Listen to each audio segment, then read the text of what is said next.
Before we start the video, please hit the like button and subscribe to the channel. Thank you. And now, let's go. Story 1. I woke up, if you can call it that, in Ziri's bunker, lungs burning, throat raw. The air was stale, clinging to my skin like wet cloth.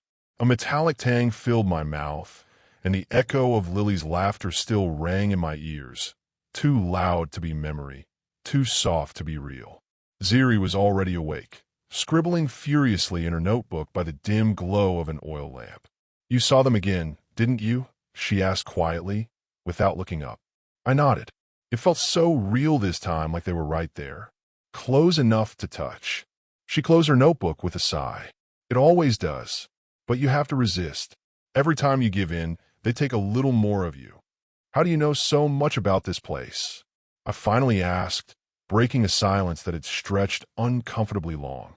She hesitated, eyes narrowing slightly. "Because I've seen others fall into the trap. Watched it happen. I saw them disappear completely, consumed by the ambrosi." She told me more about the creatures. "When we first met, I called them phantoms." She gave them a name. Asterisk, asterisk, ambrosi, asterisk, asterisk. It's an old word, one her grandmother used when warning her about spirits that fed on suffering. They're ancient, almost timeless entities, jinn, demons, spirits. No one label fits. They don't just haunt this twilight world. They are this twilight world. "I come from Benin," she said. "My grandmother was a Vodun priestess. I studied comparative religion at the University of Ibadan. This place, it feels like something from those old texts. Stories of the Ifrit, malevolent jinn, smoke-born, shadow walkers. They feed on suffering. In some versions, they serve something older, something unnameable." She looked at me, serious. "I think that's what we're dealing with. This isn't random. It's not natural. It's ancient, spiritual, and it's hungry. And you're certain we can't fight back?" I asked. Ziri shook her head grimly. "Not physically. Our only defense is willpower. Avoid them, resist their tricks, and above all, keep your emotions in check." Easier said than done. We went out scavenging again today. Supplies run low faster than you'd expect in a world without sun. It feels colder every time we venture out, though Ziri insists the temperature never changes. As we moved through the crumbling town, I felt it again, that sensation of eyes on my back, whispers just out of earshot. The air was heavy, tinged with the faint scent of burnt ozone and rotting leaves, an unnatural bitterness lingering on my tongue. Ziri paused, eyes narrowing. "They're close," she whispered. I looked around frantically, heart pounding. I saw nothing, but the feeling persisted, crawling across my skin like invisible insects. Then I saw it, a shadow detached from the darkness beneath a doorway, tall, impossibly thin, floating inches above the ground. Its face was hidden beneath a ragged cloak, but I felt its gaze pierce straight into my soul. Every muscle tightened instinctively, and my breathing grew shallow, quick, like I'd forgotten how to properly inhale. "Marcus," Ziri whispered sharply. "Don't let it see your fear." We stood frozen. It watched, head tilted unnaturally. After what felt like forever, it receded, melting into the darkness. The whispers faded slowly, replaced by an oppressive silence. "We have to move. Now," she said, her voice barely audible. We didn't speak again until we were safe behind locked doors. The bunker smelled of mildew and rusted metal, but now it felt comforting, familiar, safe. Inside, silence took on a different quality, a quiet that wrapped around us like a protective cloak, punctuated only by our uneven breathing and the creaking of old wood beneath our feet. Later, she finally spoke. "There's something else, Marcus. Not just ambrosi." "What do you mean?" "Something controls them. A force. An entity. I don't know, but it's waking up. The ambrosi are just its fingers." A chill seeped deep into my bones. Something worse than ambrosi? The thought made my throat tighten painfully, and I struggled to push the fear away. I didn't sleep well that night. Been quiet the last few days. We've settled into a routine. I wouldn't call it normal, but it's something. We've covered every mirror in the bunker. Ziri did it first before I woke up. I didn't ask why until I made the mistake of glancing at the warped metal on the stove. just for a second. I saw Lily there, reaching for me, her hand against the inside of the reflection. I still don't know if I imagined it, but I haven't looked again. Sometimes Ziri says she still hears her mother's voice when she walks past the old mirror we buried under a tarp. The Mbrosi aren't content with shadows anymore. They want memories, faces, longing.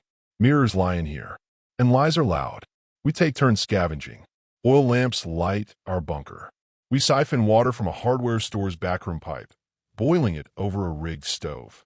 Food's mostly beans, expired granola bars, and stale honey buns. Vitamin D pills are like gold here. Without sunlight, our bodies crave what they can't produce. We found 2 half-empty bottles in an abandoned pharmacy, hidden under overturned shelves and scattered papers.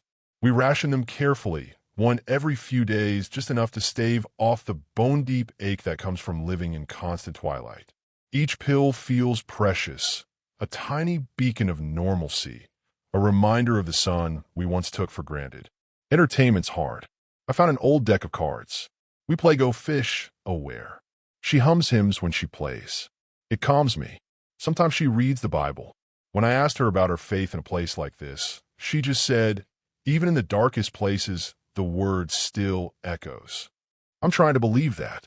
We map what she calls supply veins, routes with the least Mbrosi activity. She's methodical, practical. Her rituals keep her grounded. I envy that. We're building rotating caches, fallback plans. It's been easier with her here.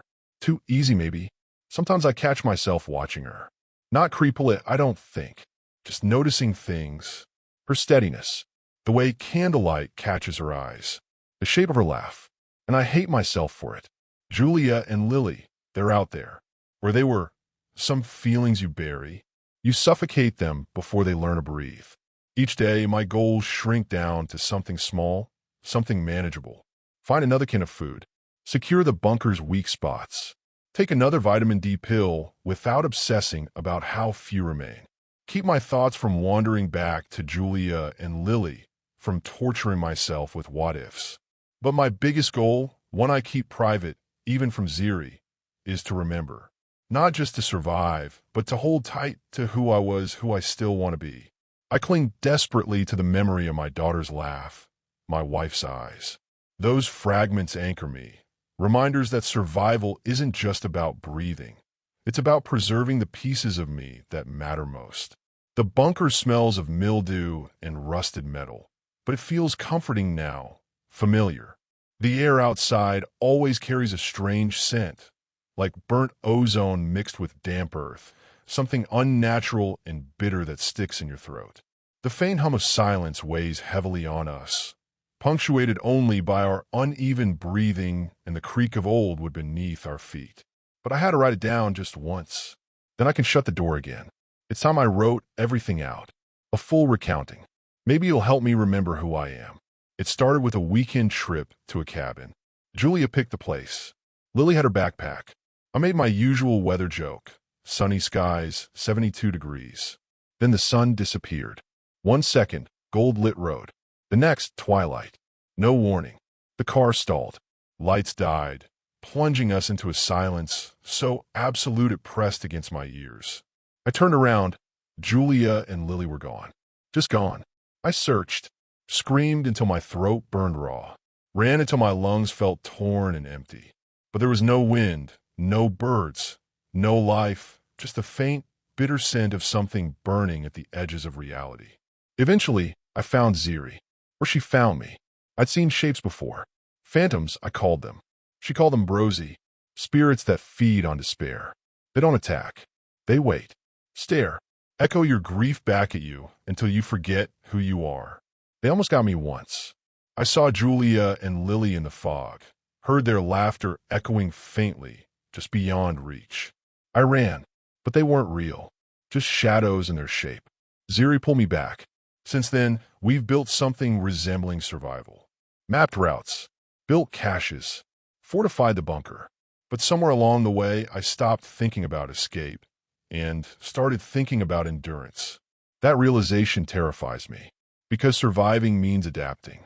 Adapting means accepting, and I don't want to accept this. Still, Ziri steadies me. Her presence grounds me. Sometimes I lean too close. But I remember Julia, Lily. Were they taken here too? Or were they spared? I don't ask the question out loud. That's how them brosies slip in.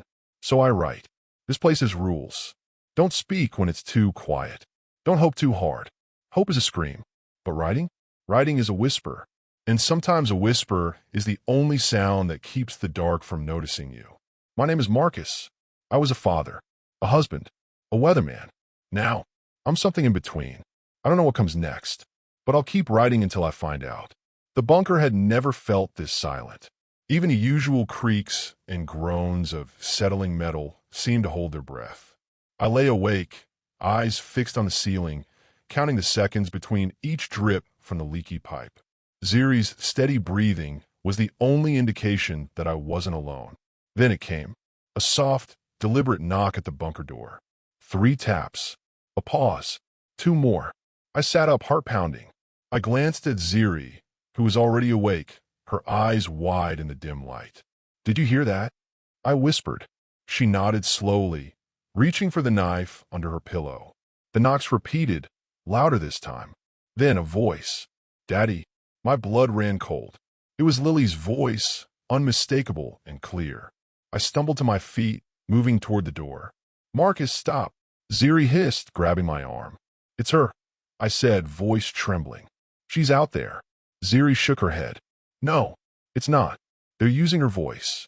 I pulled away, hand reaching for the door's latch. But before I could touch it, Ziri stepped in front of me, holding up a shard of mirror wrapped in cloth. "Look," she said, unwrapping the glass. In the reflection, the door stood closed, untouched. But behind me, a shadow loomed, tall and featureless. I spun around, nothing there. I stared at the mirror again. The shadow moved closer. "They're inside," I whispered.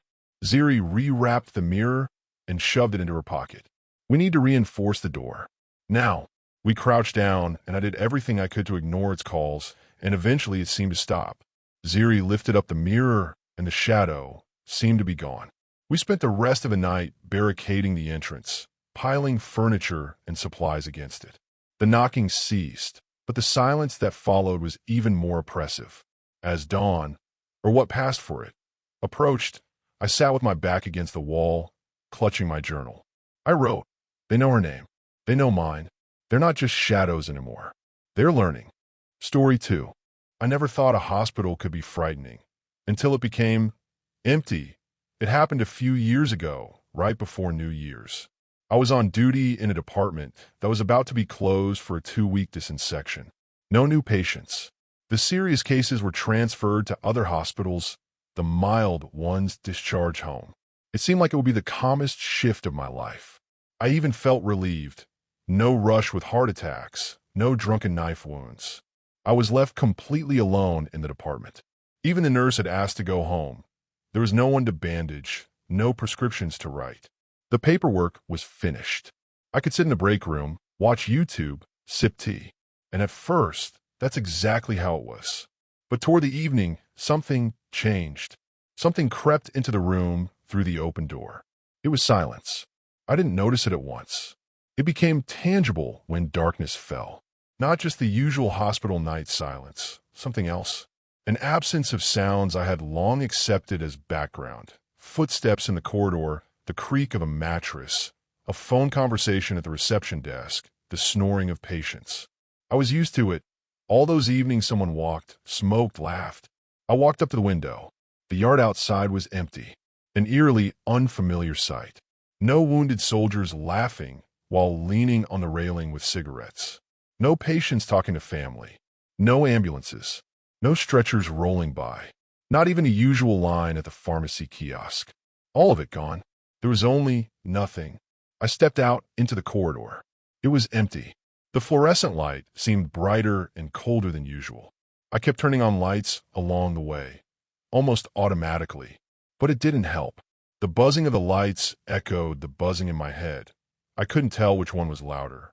And in that hum, I suddenly caught a rhythm, a steady thump-thump, almost like a heartbeat. I tried to convince myself it was just the old wiring, just the tubes flickering.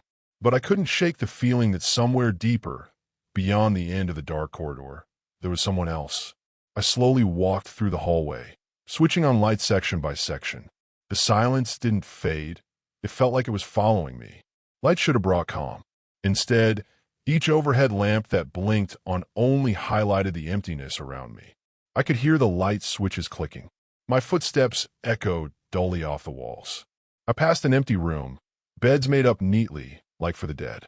The floor was shining, sterile, furniture frozen in place. Even the blinds didn't move. It didn't look abandoned. It looked frozen. At the turn of the corridor, I stopped, as if something told me to. Just a feeling. I glanced out the window. It faced another building directly across. And there, on the third floor, stood a silhouette. A dark figure, perfectly still, just standing in the light. A long coat, arms at the sides. No movement, but I knew immediately. He was looking at me. I couldn't see a face. Couldn't tell the gender. But something in the posture was wrong. Too straight, too motionless. Like a figure from an old photograph. Or a body on the coroner's table. I took a step back. Blinked. When I looked again, the window was empty. But the light in that window was still on. I entered the treatment room and disassembled an old metal force stand. The bottom part was heavy enough and fit comfortably in my hand. I wouldn't say I was scared, but someone really could have slipped into the hospital unnoticed. I stepped out of the department. The floor had several elevators. The lift operator, who sometimes helped us chase out vagrants, wasn't there. Where the hell did he go? I thought. Probably holed up in his little room in the basement. I decided to take the stairs. Somehow it felt safer. The classroom I'd seen from the window was in another building, the old training wing. The doors were shut. I was about to knock, though I had no idea for whom. And then there was a thud behind the door. I froze. Listened. Nothing. Then again, a dull, heavy knock, as if something scraped against the floor or hit a wall. Where the hell is security? I gripped the metal pole from the force stand tighter. With my other hand, I grabbed the door handle. I swung the door open, and I saw it. In the middle of the classroom stood an anatomical skeleton, a familiar plastic figure on a metal stand with wheels. And it was moving, slowly rolling from one side of the room to the other. A draft. Apparently someone had forgotten to close the gate after airing out the room. Maybe the cleaning lady. The wind drifted freely between the buildings, pushing the skeleton gently, soundless at first, until it bumped softly into the furniture. That's what I saw in the window. That's what had been looking at me. I walked over and closed the gate, left the skeleton where it was, then scanned the classroom once more just to make sure there was nothing else. I left the building and entered the lobby on the first floor. Spacious, cold, tiled in gray ceramic. The heavy wooden doors looked monumental and motionless. Some of the ceiling lights flickered, not all at once, but one at a time, unnaturally. One blinked like it couldn't decide whether to light up or go dark. Another stayed on but buzzed faintly. The hum of the lamps echoed in my skull. I couldn't tell which hum came first. I walked past an old health information board. The flyers were yellowed. A few had fallen off. One vaccination poster had only a corner left. The rest had been neatly torn away. Next to it, a large mirror with a crack. I saw myself reflected, but not quite right. Warped? Or was it just the light? The hallway stretched on, like chewing gum in a dream. The walls were clean, sterile. Too sterile. No coats on the hooks. No trash. Not even dust. Empty. No one. No doctors. No patients. No security. Not even the woman at the front desk. The one who always sat with a thermos and a little cross on her neck. Her chair was empty. And yet, the thermos was there. The cup beside it empty. Like she just stepped away. Just now. I started to feel uneasy. Where did everyone go? I kept walking. The tile floor echoed under each step. Sometimes it sounded like the echo doubled back, or wasn't quite in sync. One step, two shadows. One sound, three echoes. I glanced at the ER doors. Behind a frosted glass, darkness. But I had the distinct sense someone had just walked out. The air still held a presence. Cold. Still. Too still. I touched the handle. It was warm. I climbed the stairs back to my department. The moment I opened the door, I was hit by a stench. It hadn't been there when I left, but now it was Heavy, sharp, rotting, like something had been soaking in the dark for too long. I passed the break room, heading deeper into the department. Step by step, the smell grew stronger. It trailed along the hallway like a stain. I reached the last room, stopped, felt my heart pick up its pace. The lights were off, curtain drawn, absolute silence. I reached the switch. The light snapped on, and I saw him. A homeless man sitting on the bed, worn coat, bare feet, filthy, sitting quietly, staring straight at me. I froze. For several seconds, we just stared at each other. "What are you doing here?" I finally asked. He said nothing. "There's no intake tonight. The department is closed. We're being fumigated." Still nothing. No movement. I leaned the metal pole against the wall, took a pair of rubber gloves out of my pocket, pulled them on, slowly walked over, took him by the collar of his coat. He didn't resist. Not at first. Only when I led him toward the exit did he start yelling, cursing, struggling. But it was too late. We made it through the hallway, down the stairs. In the lobby, I was met by the receptionist and the guard. Both stared at us in disbelief. "Where the hell were you?" I asked. "You're supposed to be watching the entrance." "I was in the bathroom," the woman said. "And he?" She nodded at the guard. "I was smoking," he mumbled. "Call the police," I said. "This man broke into my department. Let them take him. He could have been hiding there all day." They took him away. It seemed like everything was over. But when I came back, into the silence, into the cold, back into the department without him, I couldn't shake the feeling that something was off. It was just an ordinary night, an ordinary incident. And still, while I was walking those empty hospital corridors, it felt like I was no longer fully here. Like someone had been watching me from the outside, and I had been left behind inside a space that no longer belonged to me. It felt like someone had been watching me from the outside, and like I'd been left somewhere inside a space that no longer belonged to me. Story 3. I moved back to my old family home to focus. It was the kind of place where the silence pressed down around you, tucked deep in the woods, and far from anything that could distract me. I figured it would be perfect place for finishing the textbook Eldy been dragging my feet on, the quiet and isolation giving me the push I needed to finally get it done. For the first couple of weeks, it worked. The house creaked in all the same ways I remembered from childhood, and if I ignored the dust and peeling wallpaper, it almost felt comforting. Everything was fine until a familiar smell was permeating the air. It was faint at first, like a whisper of something on the edge of my senses. A sweet smell, but eggy a bit. It didn't smell rotten exactly. It smelled fresh, like meat, raw and wet, hanging in the room. It reminded me of my old butcher shop, where I'd spend hours surrounded by carcasses, cutting and cleaning until the smell of it worked its way into my skin. I actually never minded the smell. But this was different. There was no meat in my house. I wrote it off as phantom smells, like that thing where your brain summons smells from your memory. I haven't butchered anything in a long time, certainly not recently, and I was the only one at this house for over a year. Parosmia, memory smells, I think it's called. But some part of me wasn't convinced because the smell didn't fade. It got stronger. I recalled my days back at the butcher when I lived here, late nights, knives gleaming under fluorescent lights. I saw something caught in the meat, a tooth. Jagged, too big to be human, but not quite animal either. Like a long rotten fong, green and yellow with weird purple thin tendrils where the roots should be. That night as I lay asleep, I dreamt of the butcher's shop. This time it was littered with buckets of blood, bubbling over and spilling onto the floor. Purple tendrils were snaking out of the buckets, growing thick and vein-ready to burst at any given moment. And then a deep, loud rumble sound followed by squelching, and then I saw it, standing there staring at me. A tall, lanky figure as skinny as a baby, so tall its head was hitting the ceiling, dark sunken eyes, long fingers with claws at the end of them, wearing a red striped shirt with jeans and tattered sneakers. It was frantically trying to claw at me in desperation, shaking, but its arms were being weighed down by some mysterious weight, being kept at the height of its hips.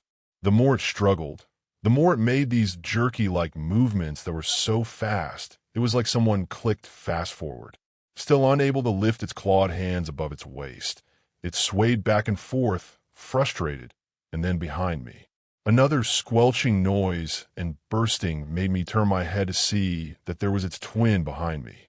This one looked completely identical, except different clothes. It was also clawing at the air, its movements jerky, but when I turned back to the first one, it had gotten closer. Too close. I realized something then: if I didn't look at them, they could move. The second I turned away, they could get to me. I didn't have time to test it, though. The rumbling got louder. When they spoke, it sounded like nothing LVE ever heard, like low and rumbling deep in their stomachs, an echoing voice. Meet Mookie. I woke up gasping, drenched in sweat, but the voice didn't stop. Meet Mookie. It sounded like it was right there in the room with me. It had been a long couple of days so far, and I hadn't even started work. I figured maybe it would be a good distraction to all this craziness. I could set up shop, brew some coffee, and pull an all-nighter and sleep during the morning and day. Surely my dreams would be friendlier during the day. At least that was my logic. As I was walking back into the kitchen with my coffee mug, underneath the archway leading to the living room, I took note of the seam so as not trip over it like I always do. Even with the smell hanging in the air all night, I was able to get some work done and decided to call it quits at 3:45 a.m. I was out like a light. My eyes stirred open at the brightly lit room. When I made out two lanky figures hovering over me, I tried screaming, but nothing came out. One, I could see them perfect. The other, I was in the real world with nothing there. As soon as they saw I was awake, they started slashing away at me with their long fingers with bladed hands. The pain was excruciating. I begged and begged for them to stop until suddenly I got a burst of energy and bravery, almost like a feeling of being shocked by a defibrillator. In an angry, growling voice, I told them to fuck off, and I jolted back into reality. I bolted upright, searching the room for any sign of them. Nothing. Later on the day, it got weirder, and this is what made me fear for my sanity. As I crossed the archway, being careful not to trip over the seam, I saw a slab of meat, perfectly the size of a forearm, laying seamlessly against the wood. Like it was part of the house. I wouldn't have noticed it if I didn't always look at the floor under the archway. I grabbed my keys and left immediately. I called a friend who lived locally and asked her to come stay with me to prove to me that the smell wasn't there and that this was all in my head. She bugged me little about it, called me a city boy. I laughed it off and promised her LD make her some cabbage rolls, the kind with tomato sauce that her grandma used to make. I could practically hear her beaming over the phone. She said, "If this is an excuse for you to finally see me, then I guess I'll take it." When I arrived home, the meat was gone. A part of me was relieved, but the other part was sad for my mental health. Sarah arrived at the house around 8 p.m. Cabbage rolls were ready. They were golden brown. They were perfect with just enough salt to enhance all the flavors. There's just something about salty cabbage. Or is that just me? Sarah gave me a big hug. "It's been a long time, buddy." She glanced up at me and slowly backed away. "Wow, you're bigger, I mean larger." Her eyes were like cute round saucers. She still had the same style, her large flannel shirt hanging loosely over a regular shirt and some jeans. Kind of that classic little Converse look, but older. I guess things move slow in small towns. I, on the other hand, was pretty classy compared to my former self. I didn't own regular shirt anymore, just button-ups and sure some flannel maybe. She smelled like coconuts. A welcoming smell in comparison to what LV been smelling lately. The evening went perfect, and we were all caught up. Just as things were getting a little flirty after several glasses of wine each, I told her I had to go to the bathroom. "Don't fall asleep on me now." She went to go sit on the couch, a small smirk playing on her lips. "You know," she said, "you used to hate cabbage rolls. My grandma practically had to force feed you." I laughed, shaking my head. "Yeah, well, people change, Sarah. Clearly." I looked down at myself, playfully back. She tilted her head, studying me for a moment before adding, "Your brother would have gotten a kick out of seeing you now. All grown up and—" She paused, her smirk softening. "Handsome." A grin pulled at my lips. "Guess it runs in the family, huh?" Sarah smiled and curled up on the couch underneath a blanket. As I was washing my hands, finishing up in the bathroom, I looked in the mirror and I swear I could hear that rumbling again. The mirror was quaking ever so slightly. I leaned towards it for a better look as I swore it sounded like a tuning fork had been hit, And that's when the smell started again. I nearly burst out the door to tell her, "See, there's a smell. Can you?" But no one was there and my heart sank. What have I done? I searched frantically, yelling for her over and over. The officer leaned forward, pen tapping against the notepad. "All right, so what's your relationship to Sarah? Any history there?" "Yeah, I mean, a long time ago we had a thing. Nothing serious, though. Then, well, my brother came into the picture." The officer nearly scoffed and raised an eyebrow. I froze, realizing too late how that might sound. "Wait, no, it's not like that. I mean, yeah, I was upset back then, but that was years ago. I got over it. It's not, I didn't." My voice trailed off as the officer's gaze grew sharper. The officer leaned back, slightly eyeing me suspiciously. "Well, Sarah's pretty forgetful, right? She probably had to rush off for an emergency or something. I'm sure she'll come back for her phone later." "Look," I said desperately, "my brother. He passed away. After that, Sarah and I stayed friends. There's nothing weird or bad here. I swear, this was a lifetime ago." The officer, whose name tag read Ola, scribbled a few more notes before looking up at me. I laughed and shook my head. This is futile. Small-town cops, what can I expect, right? If anything did happen to her from his point of view, I would be to blame. Well, I get why you'd be worried. It's better to be safe than sorry, right? I tried to wrap things up with him so I could do my own searching. I just don't think Sarah would leave without saying anything. It's not like her. I shot him a look, the kind that didn't even need words to say, "Are you serious?" "All right," he said, his tone even but firm. "Here's what we're going to do. I'll send someone out to check around the area, see if anyone spotted her. In the meantime, LD like to take a look around your house, standard procedure, just to rule out anything we might have missed." I nodded reluctantly. Maybe I shouldn't have pushed him too much. I wanted to find Sarah as much as anyone, but the thought of the police poking around my house made me uneasy. I needed to fix this. It's just I had to report her missing to the police. It was the right thing to do. I let Officer Ola in. I kept one ear on the officer's footsteps, but my mind was elsewhere. The tooth. I hadn't thought about it in years, but now I wondered, could it still be in my old childhood room? Slipping away under the pretense of finding something, I headed down the hall and opened the closet in my room. I scanned the shelves and floor until I caught eye of something in the darkest corner at the top left. There it was, the tooth. But it wasn't alone. Surrounding it was a black, goopy, sponge-like mess, tendrils extending out at unnatural angles and hooking into the tooth's root. The air reeked of rot and decay, an almost sour scent that made me squeeze my eyes shut for a moment.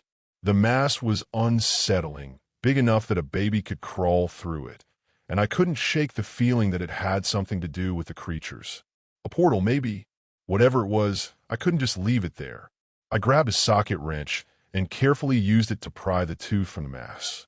As it came loose, the tendrils recoiled, retreating into the tooth itself as though alive. I barely breathed as I carried the tooth to the bathroom sink, careful not to let the foul-smelling goo touch me. Once there, I rinsed it off, scrubbing it clean under the water. When the putrid smell finally faded, I held it up to the light, and for the first time in years, I touched it with my bare hand. Meanwhile, I could hear Officer Ola's footsteps crunching in the backyard, oblivious to what I was doing. Thankful for the officer's distraction. As soon as I touched the tooth with my bare hand, my vision became cloudy, and the world around me dissolved into a foggy, spinning haze. Everything blurred and churned, leaving me dazed and disoriented. The creatures began communicating with me in their strange, alien way, not with words, but through feelings, impressions, and flashes of shape and color that swirled in my mind. Their thoughts weren't speech, but a kind of visual, gestured telepathy I could only barely comprehend. Through this chaotic exchange, I began to finally understand their message. They were grateful for the meat, and with a mounting sense of horror, I realized they meant Sarah. They explained that her flesh wasn't just food, it was essential, acting as a key to bridge their dimension and mine. Without it, they couldn't travel back and forth. But now, they admitted they didn't simply need it, they wanted more. They liked the taste, savoring it and rationing it, and they planned to bring others of their kind through the portal. So they needed more resources, and they had decided I would be the one to help. They reminded me that this connection between them wasn't accidental. My mind watching yanked to the day I'd found the tooth in the butcher shop, how I'd kept in my pocket, and how I'd unknowingly slept with it in my pocket at night. You see, I was out drinking with Sarah after work and passed out in bed immediately upon entering my room. So that night, while I'd been unconscious, the tendrils of the tooth had crept out, sinking into me and injecting their interdimensional energy into my very being. From that moment onward, I've been tied to them, a telepathic link I had never understood until this point. My chest tightened as I processed their demands and the realization that Sarah was alive, but only as long as I cooperated. If I refused, they wouldn't waste time on me. They'd simply find someone else to fulfill their needs, which meant, well, there was no threat, no malice in their tone. Just cold, calculated indifference. A very familiar feeling. I realized I had only one chance to stall for time while figuring out a way to save Sarah. If I'm going to help, I said, projecting my thoughts carefully, I need to understand your dimension. Let me see it to learn how it works. The creatures paused, then agreed, explaining that I was too large to pass through the portal as it currently existed. Instead, they planted instructions directly into my mind, vivid and searing. I felt the intricate details, an elaborate setup involving cameras, lasers, and bizarre configurations, burn into my memory. The complexity of it all was overwhelming, yet impossible to forget, as though it had been etched into the fabric of my thought. I don't even know how to describe how my head feels right now. Not only after what they planted in there, but also, it's like my once dull, predictable life has twisted into something surreal. Part of me feels a strange thrill I can't ignore, but that's buried under something heavier. Fear. Fear for Sarah. I have to find her before it's too late. I'll keep you updated. Feel free to doubt me, to think I'm crazy. But until I find her, none of that matters. What would you guys do? Part 2. https://www.reddit.com/r/no-sleep/s/0jgp1gj2ag. Hey everyone, I know this hasn't reached a lot of you yet, and I'm not sure if it will, but I'm here and I need to see this through. If anything, this is for Sarah, and in case I don't come out of this the same. Feel free to give me your thoughts if you have any. Story 4. I wasn't the one who noticed the house. That was Marv. He lived across the street from me. Retired electrician, mid-60s, set in his routines. Bit of a worrier, but harmless. The kind of guy who trimmed his hedges with a level, watered the sidewalk cracks, and knew if a squirrel had farted 3 houses over. If something was off in the neighborhood, he'd spot it before the rest of us even knew what off looked like. One morning, I was grabbing my mail when he called out from his porch. Hey, Ricky, come here a second. I figured he was about to rant about trash day again, but instead he just pointed down the block toward the house at the end. Faded gray siding, 2 stories, closed garage, blank windows, porch light that flicked on like clockwork. You ever seen the guy who lives there? He asked. I squinted. Dunno. Moved in 2 years ago. Quiet guy, I guess. Yeah, but have you seen him?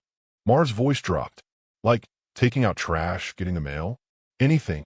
I thought for a second, then frowned. Now that you mention it, no. Not once. He nodded like he'd been waiting to hear that. That porch light comes on every night at exactly 3:12. Never earlier. Never later. No car. Mailboxes always empty, but I've never once seen him check it. We stood there for a moment, just watching. It wasn't that the house looked creepy. That was the worst part. It didn't look like anything. Just a house. And somehow, that made it worse. I think we should check it out, he said. I laughed. You serious? What if he's dead in there? Slipped in the shower. Been lying there for weeks. If that were the case, the mail would have piled up. Place would stink. Somebody would have noticed. He looked at me. Exactly. Somebody. And now we are. I should have walked away. But Marv was already headed down the sidewalk, robe flapping, coffee sloshing. Marv, don't. I called out, but he didn't even turn around. So yeah, I followed. Not because I cared about the guy in the house. I followed because I was worried about Marv. He had a history of obsessing over things. A few years back, he spent 3 straight days logging the frequency of transformer hum he was convinced was off by half a hertz. This felt like one of those moments. but different too. The closer we got, the quieter everything became. No wind, no birds, just that kind of dense, ringing silence that makes your heartbeat feel like a drum in your head. We stepped onto the driveway. No car, no oil stains. Lawn wasn't long, but it wasn't cut either. Just untouched, like time skipped it. Marv climbed onto the porch. I stayed back. You sure you want to do this? I asked. I didn't come all this way to admire the sighting. He knocked. 3 sharp raps. We waited. Nothing. No footsteps. No floorboards cracking. No one peeking through the blinds. He knocked again, louder this time. Still nothing. Marv turned and gave me a look like that proved everything. Then he crept to the front window, cupped his hands to the glass. Seriously? I said. You're going full rear window now. I'm not breaking in, he muttered. I'm just looking. I stepped up beside him. Inside it was clean. Couch. Coffee table. TV flickering with a screensaver loop. A single mug sitting on the table. Half full. See, I said, someone lives here. Just a recluse. No pictures, Marv said. No mail. Nothing on the walls. Some people like it simple. Or maybe, he said, they wanted to look like someone lives here. Then he went still. Upstairs, he whispered. I followed his gaze. At the top of the stairs, through the narrow hall, I thought I saw something. A shape. A figure maybe. Still and shadowed. I blinked. Squinted. It was gone. Or maybe it was never there. Marv stepped back slowly. Someone's in there. I didn't answer, because for the first time since I moved to this neighborhood, I wasn't sure I was alone in my own head. That night, Marv wouldn't stop. He texted me screenshots of the porch light turning on. Timestamps. Circles around the same flicker in the same upstairs window. He was unraveling. But here's the thing. So was I. Because we were both watching now. And nothing ever changed. No car. No visitors. No movement. So we called the police. Not 911. Just a wellness check. Never seen the guy, we told them. Something feels off. They sent a patrol unit the next morning. Marv and I sat on my porch, drinking coffee, watching the cruiser roll up. The officer walked up calmly, raised his hand to knock. But before his knuckles hit wood, click, the door opened. No footsteps, no delay, no hesitation. The cop didn't flinch, just stood there relaxed. Just checking in, sir. Got a call from your neighbors. Everything all right? We waited for a voice.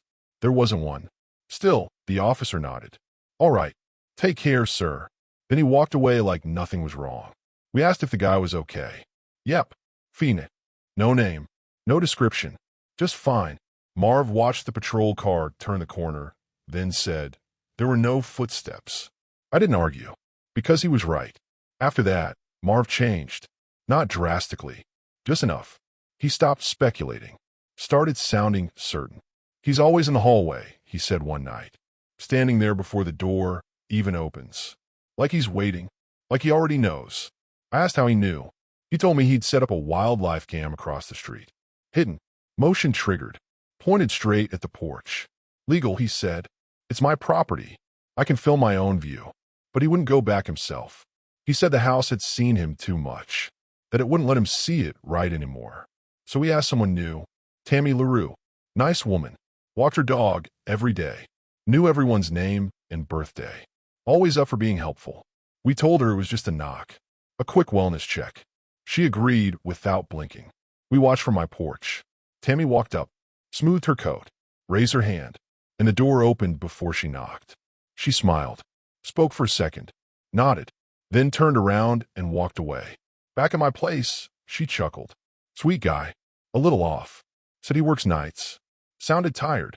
Marv asked what he looked like. She paused. Tall, I think. Or thin. Standing back in the shadows. Couldn't really make out his face. Voice was soft. Weirdly soft.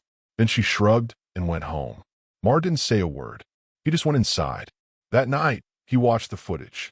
I came over the next morning. He looked pale. Barely blinked. Watch, he said. We scrubbed through the video. Tammy walked up. Raised her hand. The door opened.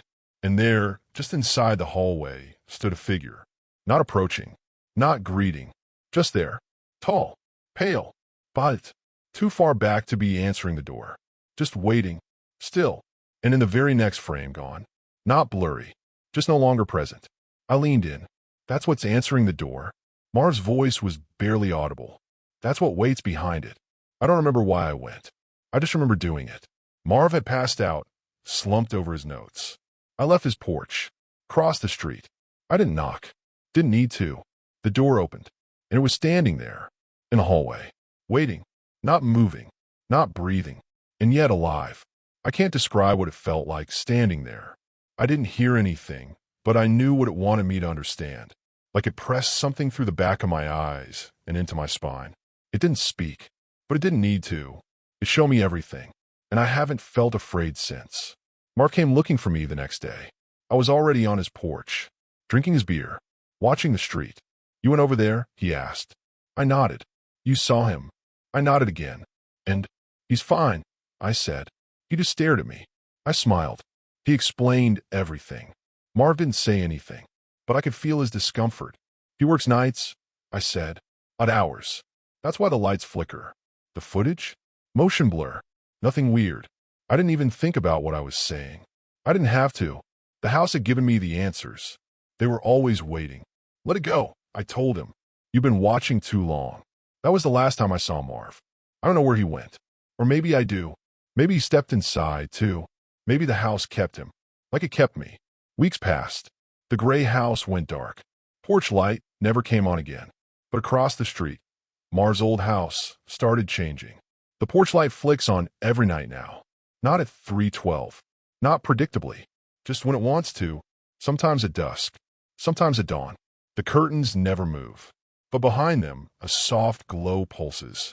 And sometimes, if you're watching closely enough, you'll see someone standing in the window.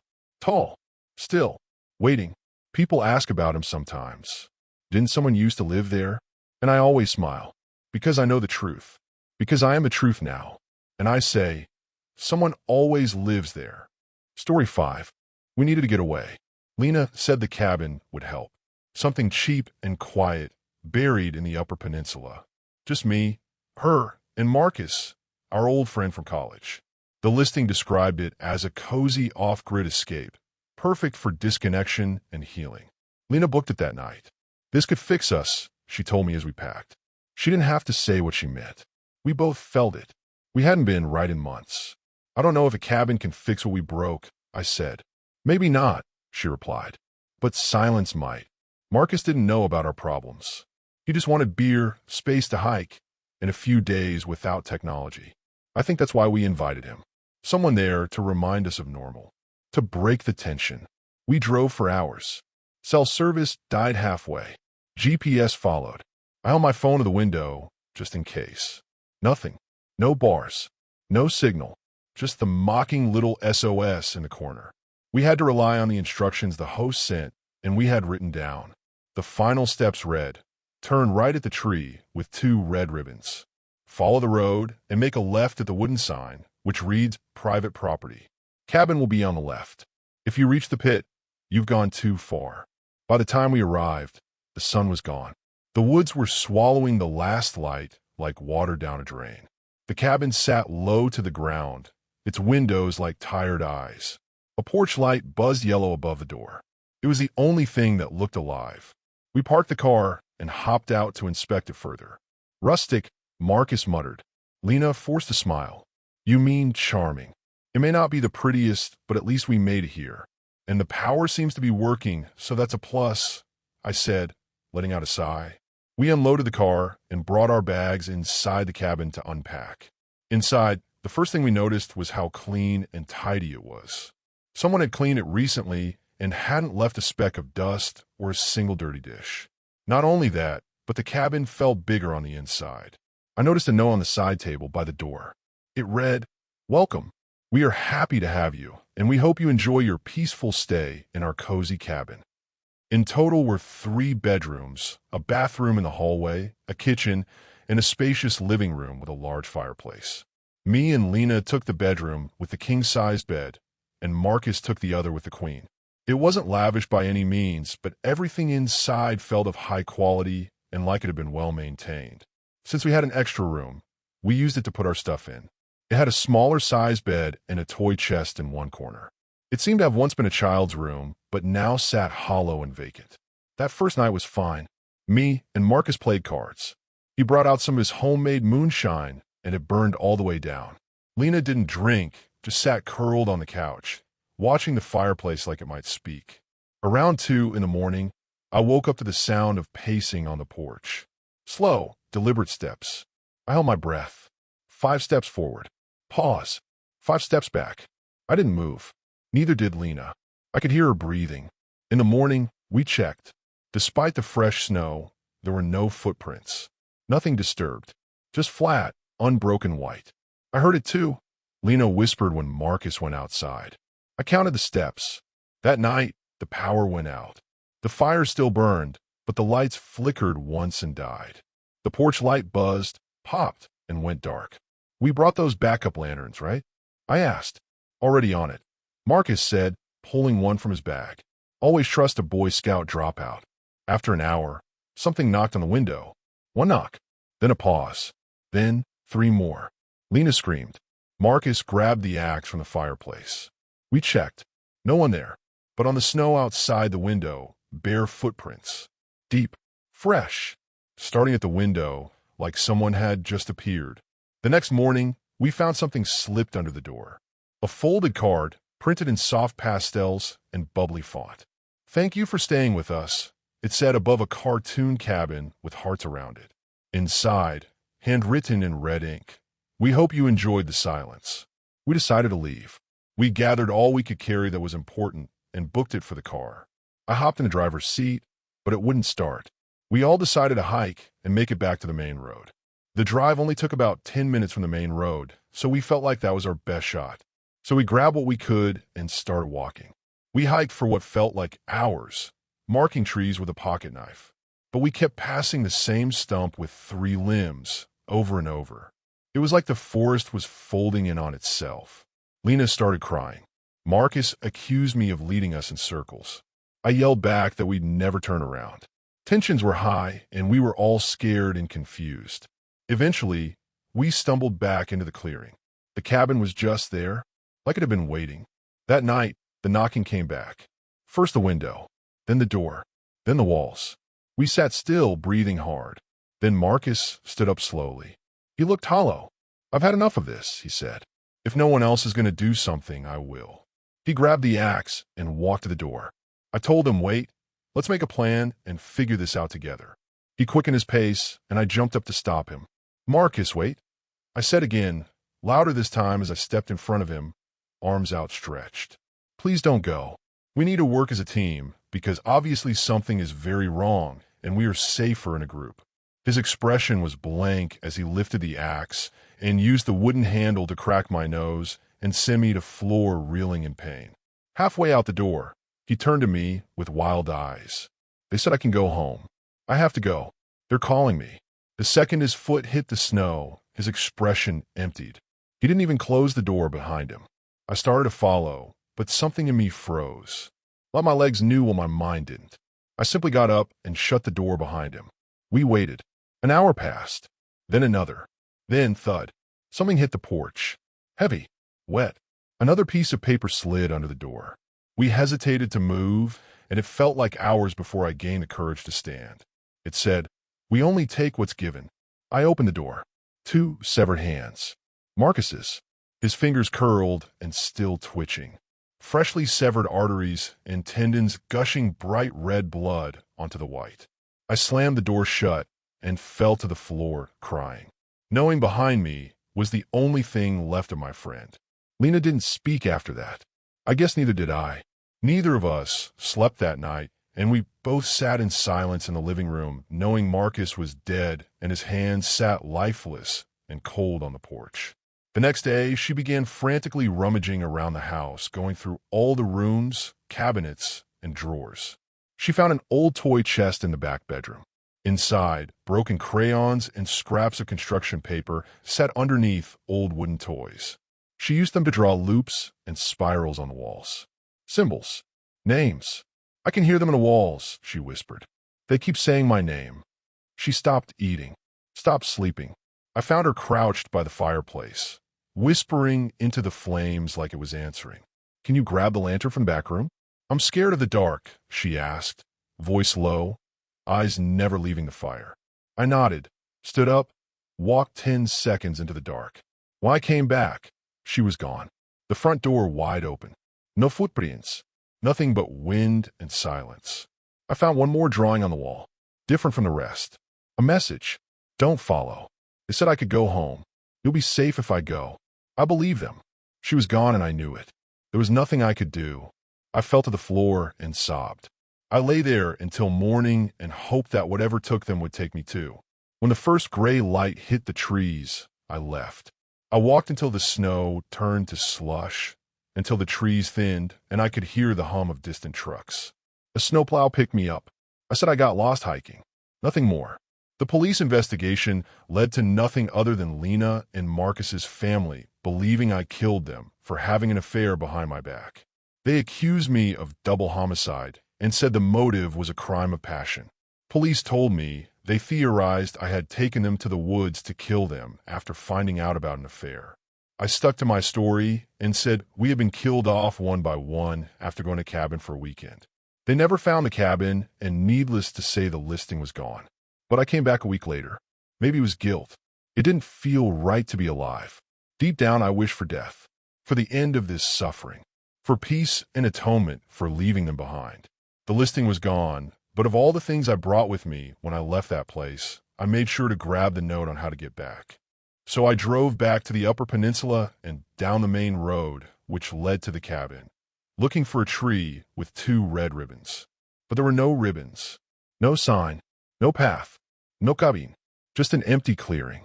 I fell to my knees and cried uncontrollably and screamed to be taken too.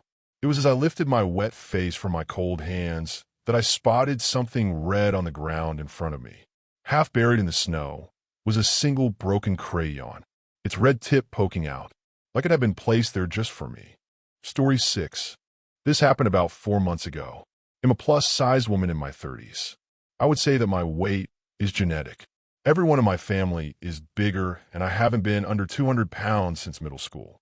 I'm well past the age that all of my friends got married and settled, but dating has been difficult for me, so I decided it was time to be proactive and lose the weight. It all started with an office New Year's party. My boss decided that instead of having a bar, we'd do some festive activities. One of them was to write down our New Year's resolution to be burned in the bonfire she was going to have her husband build out back. Something about the ash releasing into the air and carrying our manifestation into the universe. She's different, but what else can you expect from someone throwing a parking lot bonfire? The party was dying down by the time they lit the bonfire, but I didn't have anything else going on for the night, so I decided to stay a little while longer. My boss passed out Post-it notes and pencils. When I was ready to leave, I scribbled down my resolution, tossed it into the fire, and started off to my car. My co-worker Karen stopped me just before I opened my door to chat. She asked me if I was ready to be back in the office from our holiday break, if I had a good Christmas, and other things like that. We chatted about 10 minutes before she asked me what my New Year's resolution was. I told her I hoped to lose some weight, and she gave me the number of her personal trainer. For a couple of weeks, I debated the idea of using a personal trainer. It would be pricey, but I knew I needed someone to hold me accountable. I decided to shoot the guy a text and see if he had any sessions available before or after I would need to be at work. He texted me back before I could even put my phone down.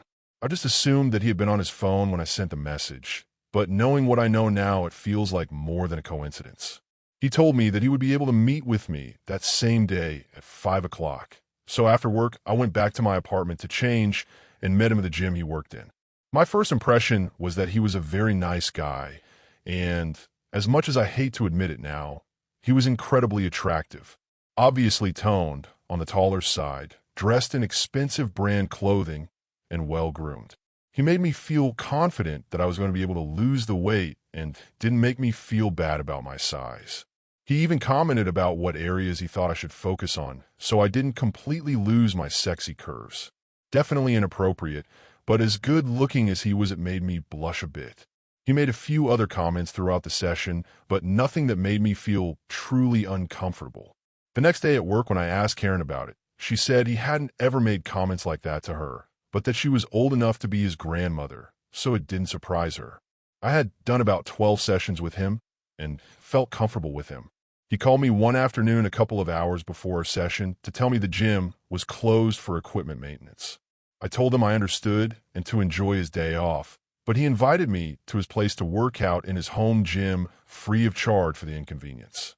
Between the trust one had established with him and the flirty comments he made, I was actually excited to go to his place. I even thought that maybe he was interested in me. I ran home to change and met him at his place just a few minutes before our 5 o'clock session. I knocked on the door and waited just a little bit too long before he opened the door. His usually combed hair was ruffled and he was already sweating, but I didn't think much of it. His house was average-sized and nothing fancy on the outside. I can't say I was surprised he was, as far as I knew, single and living alone. I didn't expect much yard decor or any flowers. On the inside, his house was incredibly nice. It was clean, and most of the furniture he had was genuine leather. I could tell it was at least 2 stories, but there was a closed door in an odd spot of the house. Not like this area was built on after the house had been standing for a while door, but this has to lead to a basement or closet type of door. It wouldn't have made sense to be another room. We made a little bit of small talk, and my suspicion was confirmed. He told me his home gym was in his basement. As soon as he told me we would be going into his basement, his demeanor changed, but I don't know how to explain it. He was acting the same way as always. He didn't say anything that threw me off, but for some reason something about him just seemed threatening all of a sudden. Maybe it was his smile. It looked different, wider. His eyebrows were sitting differently than usual. I guess the best word to describe him would be rigid. Something inside of me told me I didn't need to go into that basement. I thank God to this day that I listened to my gut instinct even though it hit me out of nowhere. I asked him if I could use his bathroom and told him I would meet him downstairs after. He pointed out his bathroom and told me it wouldn't be a problem. I went inside, locked the door, and waited to hear him start going towards the basement. The walls were thin, so it wasn't hard to hear what was going on. He opened the basement door, and I heard an echoed scream. It sounded like someone yelling for help, but they couldn't get all of it out. Then there was a thud. My heart dropped. I heard him shut the basement door quickly and run toward the front door. There was silence for a minute, and then I heard it. The deadbolt. He locked the door. Full panic set in at that point. He was mumbling something to himself, but I couldn't make it out. He was pacing back and forth for a while, and then he finally called out to me. "Cassandra." It was a question at first, then it wasn't. "Cassandra, I know you heard that. It was just the neighbor kids playing. Come on out when you're ready, okay?" Bullshit. That came from downstairs, but what do you say at that point? I thought on it. Be out in just a second. My heart was racing. I could hear him walking towards the bathroom door, but it was clear he was trying to tiptoe. I knew I had to look for something to protect myself. A razor, scissors, even cologne I could use as mace. There was nothing. What felt like hours passed by. I hadn't heard any more movement, so I knew he was still by the door. Then my phone rang. The buzzing startled me so bad I thought I was going to pass out, but I knew it was my only hope, so I scrambled to answer. It was Karen. She sounded cheerful, but I could also hear confusion in her voice. "Hey, honey," she paused. "I'm at cardio center. I thought I'd run into you and Jason. Don't you have sessions on Tuesdays?" This nightmare was only growing more terrifying. Jason. My trainer's name is Michael. I was frozen, and Karen noticed because she asked if I was okay. "Karen, did you say Jason?" My voice was shaky, and I could barely whisper no matter how hard I tried. That's when he started banging on the door. He spoke through laughter. "Your friend's gonna hear you die." I hadn't told Michael that I got his number from Karen. Apparently, I hadn't told Karen that Michael was my trainer's name. I assumed she would know. "Yeah, Jason Richards. Are you playing some kind of trick?" She giggled at herself. Michael had walked away from the bathroom door. I could hear him pacing again. Somehow his distance was scarier. If he went much further, I wouldn't be able to hear him anymore. "Karen, I'm with Michael Sanchez." My voice broke. I was about to cry. From Fitness World, the gym's closed today. I'm at his house. I could hear her soft gasp. "What's your location?" 223 Walnut Avenue. I was speaking so quiet, I wasn't even sure she could hear me anymore. The banging on the door started again. This time it was harder. He was trying to break down the door. He laughed again. It was such a human sound, but it was laced with an indescribable evil. "Don't bother with that, doll. You'll be dead long before anyone else gets here." I dropped my phone and rushed to push my body against the door. He pounded harder and harder. The wood was staring to splinter. He was still taunting me. I started to accept I was going to die. I wish I could tell you that I heard sirens in the distance, that I opened the door and faced Michael, that I managed to escape him. I can't. I don't remember how I got out of the bathroom. I don't remember the ride to the police station. I don't even remember giving a statement. It turns out that Karen had 2 numbers for trainers in her phone. She had pre-gamed the office party and given me the number for Michael in her tipsy state. She hadn't trained with him in months. He had been fired from Cardio Center for inappropriate conduct with clients. When the police came to my rescue, they searched Michael's basement. They found a college girl who hadn't been reported missing yet in his basement. He was charged with 1 count of first-degree kidnapping and 1 count of attempted kidnapping. He had a few more charges from what he did to the college girl he kidnapped, but they weren't made public. I don't see how what he did to me was an attempt. If Karen hadn't called me, who knows how long I would have been in that basement, or if I would have even made it out alive. Either way, he was sentenced to 50 years without the possibility of parole. I'll never have to see him again, and he'll never have the chance to take advantage of any other women. That's it for today's creepy Reddit tales. Before we go, I just want to say a quick thanks to all of you for watching, liking, and sticking around. You guys keep this channel going, and I'll be back soon with more stories that'll make your skin crawl. Drop a comment if you've got your own spooky tale to share, and I'll see you in the next one.